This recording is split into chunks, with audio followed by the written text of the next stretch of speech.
Hola, foreign press fans. Off we go with another oven-fresh roundup of the pick of the week's continental news. First up for us today, Spain, and news of a footballer spending 2 weeks out injured. Not a big story, you say? Well, it is if his name's Leo Messi. Last weekend, Messi was doing his usual Ballon d'Or stuff for Barcelona in a 2-1 win at Atletico Madrid when Thomas Ufolusi came in and did this. Aye! As Ass so eloquently puts it. Well, Leo was stretchered off set, like George Michael, for a long spell away with joint trouble. The original estimate was 3 weeks out, which brought much wringing of hands and calls indeed for Ufolusi, the, if you will, Leo Slayer, to have the book thrown at him. Because Messi is part of the game's patrimony, said the papers, he must be protected. Well, it then turned out that Leo would actually only be out for a fortnight, but for the Catalan papers, that only seemed to heighten his new status as a martyr. Here's sport. 2 weeks. This is a miracle. A nice knife available there in Barcelona colours. And El Mundo, who are offering a hammer, say just ahead of the Wednesday game with Sporting Gijón, do this for Leo. Well, meantime in Madrid, having informed us all that Ufolusi is actually not that kind of player, Marca & Co had managed to move on remarkably well with their lives after the Messi crisis. That is, until Barcelona boss Pep Guardiola went and dug up this.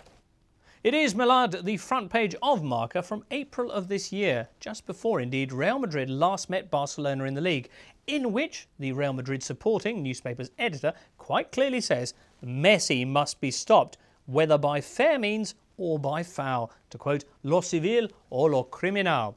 Now, true, that was 6 months ago, but, says Guardiola, it's a dangerous precedent from Madrid. A bit like Jesus Gil.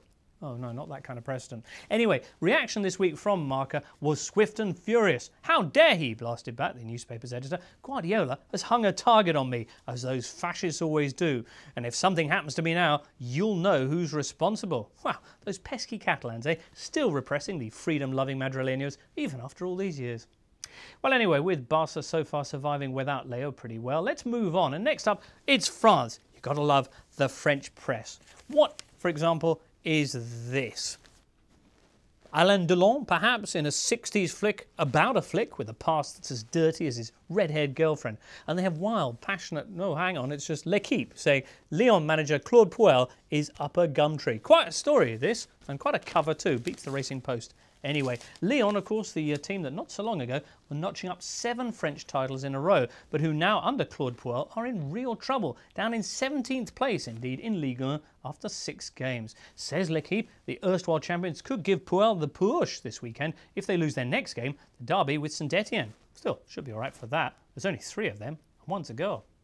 Now, also in the news in France this week is the man they call Aboula Bete Edel. But they might be wrong, because Edel, the PSG goalkeeper, is accused of lying about his identity. Says his agent, in fact, he's not Aboula Bete Edel, and he's not 26 years old either. He's 31. Wow, keeper in impersonation storm. Is that a Rob Green joke I hear coming? Well, with Sevilla, who were beaten by PSG in the Europa League just last week, appealing now to UEFA to have that result struck because of the goalkeeping irregularity, it's on we move to our final destination this week, Italy, with a healthy dollop of glad tidings. Firstly, you'll be relieved to hear the proposed football strike has been called off. The players are going ahead with this weekend's fixtures after the league agreed to give them an extra weekend off at Christmas. Hey, score one for workers' rights. Meantime, even more popular than that was this.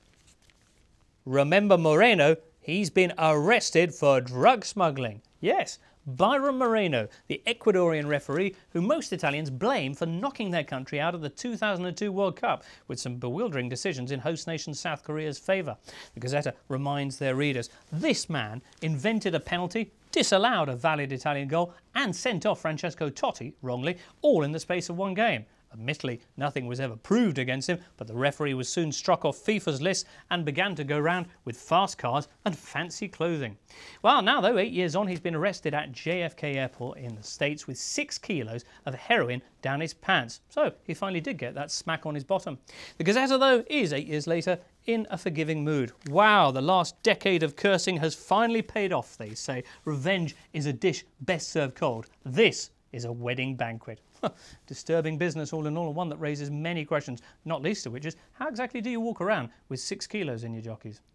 On that note, that's where we'll leave the papers anyway for this week. Next time we'll be back with results from the Champions League and much, much more, so I look forward to seeing you then.